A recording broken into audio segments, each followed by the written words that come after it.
UK. I want to talk about soft power areas. When you look at brand Modi, it's a global brand, and Britain must engage brand Modi. It's important to ask who voted Modi into power. That's the question. It's a groundswell. It's not some fringe group. It's not something that's going to go away. This is the new India voice that feels it has been suppressed for a few decades, and this voice has come back in a big way. So this is the voice that Britain needs to understand, and I will give a little bit about what that voice is about. Because, as I will explain, Britain has its alignments in the public square and in academics and so on, often with the very same intellectual people from India that have now been booted out. So it's very interesting that the Indian voters have removed a whole narrative and replaced it with a new narrative, but many of the people from the old narrative still enjoy prominence overseas. So a good thing for a joke in India, in Delhi, is that if you get booted out of India, you can always go to London and they'll still think highly of you because you can market yourself that way.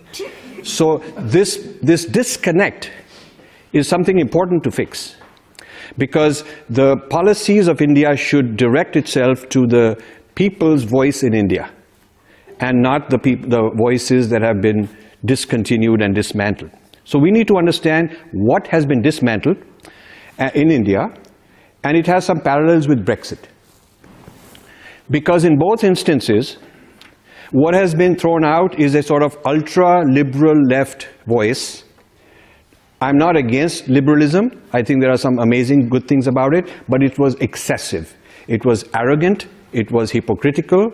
In some cases, outright corrupt. So this narrative, which is sort of a global narrative, which is being dismantled not only in UK and India, but many other countries you can see around the world, Japan, Australia, etc. You have to understand what is this narrative and what are the other grand narratives of various peoples that want to come back. So like Brexit is a voice in Britain that wants to have its old grand narrative revived and heard, because the new narrative was not being fair to it, maybe too much oppression and too much dismantling of the pride of heritage. In the same way, that exact sort of thing is what brought Modi into power. Because after India's independence, what India got was political autonomy. What India is now getting in the last 15 years is financial and economic autonomy, but we still do not have a decolonization of the intellectual sphere. We still have books written in the past which are very denigrating to the culture and heritage and history of the Indian people, and this is an Indian problem. You cannot blame it on someone else. We've been free from colonialism for 70 years, and if we haven't done a darn thing, it's about time. So the people of India decided that they're disgusted with the state of affairs in terms of what's being taught in our schools in India, and the asymmetric imposition of secularism. Asymmetric. It might be a surprise to some people that Hindu temples in India are controlled and operated and administered by the government, though we are supposedly a secular country. And this administration of religious worship is not happening for any other religion but Hinduism. So that's not secularism. That's sort of like pandering to the minorities. Now, I believe that the minorities need help and the minorities need to be championed, and everybody's narrative is very good and we should respect it.